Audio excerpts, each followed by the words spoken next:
class. Welcome to your COM253 Intercultural Communication class. It's a summer course, so I thought, heck, why not have our orientation outside?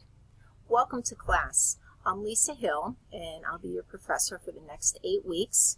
I've been teaching for HAC for over 20 years, and I've been teaching with Virtual Campus since it started. So I really look forward to spending the next 8 weeks with you in this class.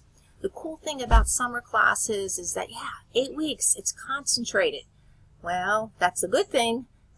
Maybe not such a good thing is that, you have a lot to do in that 8 weeks. You'll see that you'll be covering at least 2 chapters per week. But another good thing about the summer class is the fact that I have it all up there, all out there for you. So if, heck, you're going to the beach next week, or you have a wedding, or you know what, I just want to sit out and enjoy this fine weather, I'm going to work ahead, and you can do that in this particular course, up to a certain point. Obviously you'll have discussion posts to go back, but yes, so you can work ahead. There's a lot of flexibility in the next 8 weeks. So let's get started. Okay, so perhaps you're an old pro at learning online and you've taken several online classes, or maybe you are brand new to online learning. Either way, it's good to go through this orientation to understand the ins and outs of this particular class. HAC just changed the face. If you have taken a class at HAC in the past online, this might look a little bit different. This is your home page. They changed the facing of it so that it's more compatible for students when they are looking at their classes on their phones. You'll see there's a lot more white space. Same deal. It's just not as colorful as in the past. So let's just go through the course, and you can see what you where to find things that are important for you as a student. This whole top line here, this is all information regarding the course. The nice thing to know is that this will always bring you home. I'm not going to click that. Well, I'll click it for you now, and you'll see it just brings you back to this home page. So wherever you are at in the course and you want to come back to this particular page, you can always click on that particular area. This area here is regarding mail and whether there's different alerts. You don't really need to pay attention to that. This area is called your nav bar. In a sense, it's a shortcut to get to places. And this will take you to the content, and that's this area here, which is the meat of your class. I won't click on that, but assessments is a good place for you to go to on a regular basis. You could always see your grades for particular items.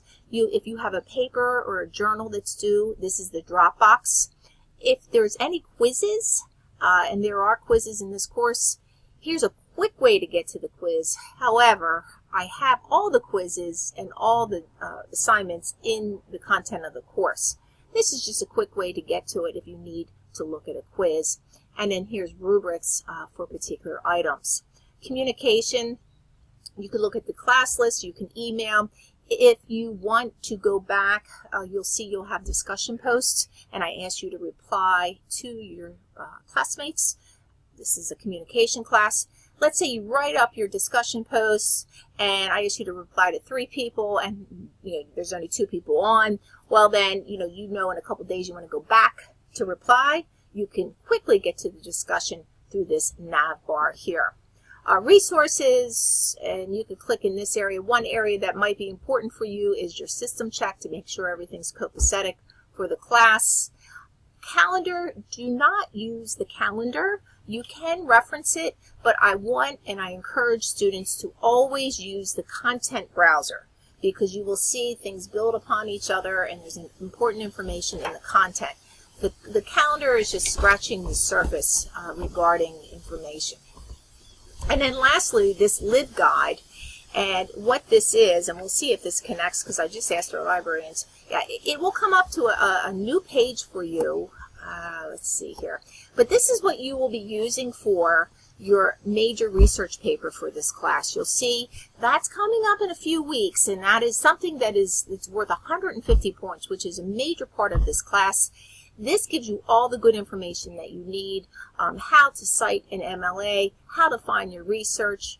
So definitely peruse this LibGuide, as this would be very helpful for you when you write that particular paper. You will hear me say that in the content, but this is dedicated to your research paper, as well as other papers that you may have in the class if you need to do any research. Okay, so we're back to the home page. I had to maneuver a few things to get back to the home page here because of the recording device. And you have seen the nav bar. Again, a shortcut. Click on things. That's the best way to learn how to peruse through a class. Okay, so the content of the class. This is the news area. You found your orientation video here, but I do use this, and I would recommend that you look at this at least once a week. At least once a week I will put something up, if not more. And it pertains to maybe the preceding assignments, or what's coming up, or maybe something's being done differently. If you have a question, it's like a live class, and you want to raise your hand and say, hey, you know what, I'm not quite sure how I do this research paper. That's what this questions about the course is. So when you pose a question in this discussion post, I will look at it, but it's there for your peers to look at it as well and answer and help you or help classmates with particular situations. I will definitely monitor it, and I will jump in if needed and say, oh no, to clarify this, this is what this is about. But this is as if we are in a classroom and you have a question, or you just want to ask your peers a question. This is the content, and we'll come back to this because, as I mentioned, this is a very important part of your class. Technical assistance. If you ever need any kind of technical assistance with your computer, I have the phone numbers here. Do know that the campuses are open Monday through Thursday. So if you can't use a computer, you can always go to a campus to use a computer, or a public library. There's tutoring resources for virtual students. Guys, take advantage of this. And I'm not going to click on it because you could look at that. The librarians are just dying to help you. They live for that. They live for students like you to call them or to contact them. Hey, how do I do this research? Or is this good research? Use our tutoring services. It's free. Awesome. So click on this for your access for tutoring. And again, here's the calendar. You know what? I don't want you to live by the calendar. I've had students do that in the past. Nah, you're not successful that way. It's a quick way to look at things, but it's not going to work in a sense. What I want you to do, though, is I want you to go into your content browser. Now, I like to click this way into the content browser because you will see as it comes up very slowly. There we are. Okay, so here's our whole entire class. Why I like to click on that is because it gives you your content. Here's your learning modules, and you see that it's listed along the side in a sidebar. Okay, and then this obviously is for your first learning module here under your table of contents. Just FYI, these numbers tell you how many topics are in that particular learning module, and I have it broken down to your readings or lectures or videos. You will see that I ask you to read the chapter, highlight information, watch the PowerPoint on that particular chapter, and then you'll have some type of assessment, whether it's a quiz, whether it's a paper, whether it's a discussion post. And in other words, what we are doing is seeing that, yes, you understood this information. You have read it, you have watched the PowerPoint, taken notes, and then there's an assessment. A couple things. With your discussion posts, if I ask you to tell me about a subgroup you are in and the type of communication that you use in this particular subgroup. So what this is saying is, okay, I want you to define what a subgroup is, because you read about this in the chapter. Okay, so you're going to say a subgroup is yada, yada, yada. And I belong to this particular subgroup, and then this is what I do. So usually the way the discussion posts work is that you want to offer the definition from the textbook. And again, I'm not asking for word by word. I just want some kind of understanding or defining of what that concept is. And then I'm asking you how you apply it or how you would apply it in a communication setting. So again, discussion, definition, and application. And you can get 100% on those discussion posts. Be careful too. I don't mean to be tricky, but sometimes I do ask you to reply to students. Sometimes I don't. Sometimes I think, you know what, I want a big discussion on this. So I'm going to ask you to reply to 5 students. Or I might ask you to reply to 2. Excuse me. So just keep an eye and watch that criteria for the discussion post. So here's your weekly readings and your PowerPoint, and then here's your assignments and quizzes, and you see that's how that's all broken down in a particular module. For the most part, I have weekly modules. We only have 8 weeks. This is going to fly by, this class. So it's very important that you are checking into this class. 4 or 5 times a week.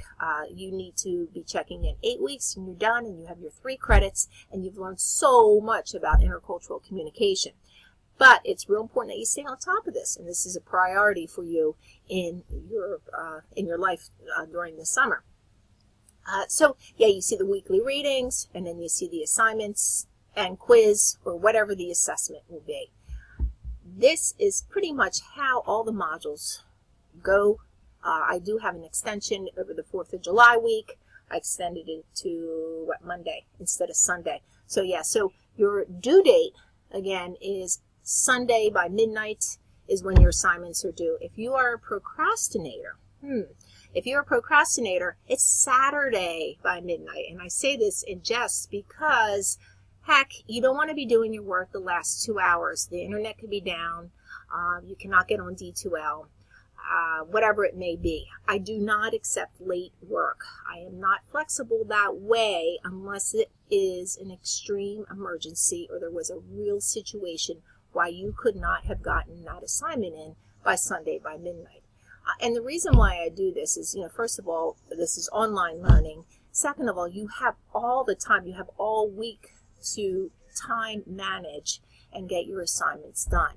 And that's part of a whole college experience as well, is adjusting and learning these time management skills. Now, I'm a fair person, and if there's something has come up, just shoot me an email. Shoot me an email, guys.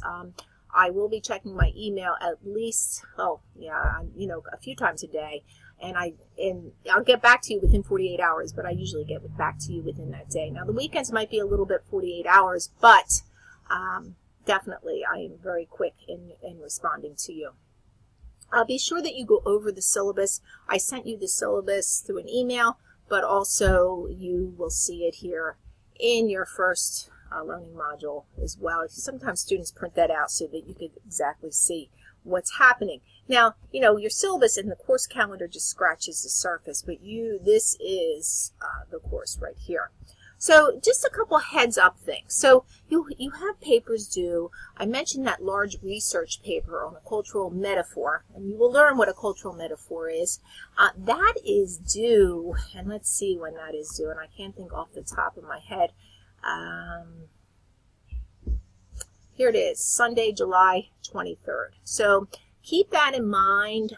Again, you can look ahead, you can work on that. But that is a major part of your grade, and you do want to do well on that, as that will be very helpful in being successful. And then you see we kind of trickle down, and then the last week you will have an exam. You do have exams. The exams are online. They are timed. They are mixed up. So it's real important that you are reading your chapters and highlighting your information, because that will be helpful for you for exams and for other assessments. And it's just, if you prepare, you'll do fine in this particular class. Okay, so let me think. Is there anything else I need to talk to you about before we say adios? And I don't think so. Again, an email away. You could email me with any type of question. I'm happy to respond to you. I enjoy this class. This is probably, out of all the communication classes that I teach, this is one of my favorites, and I hope it becomes one of your favorites as well. So I wish you well, Stay in touch, email if you have any questions, and enjoy our wonderful summer weather. Take care.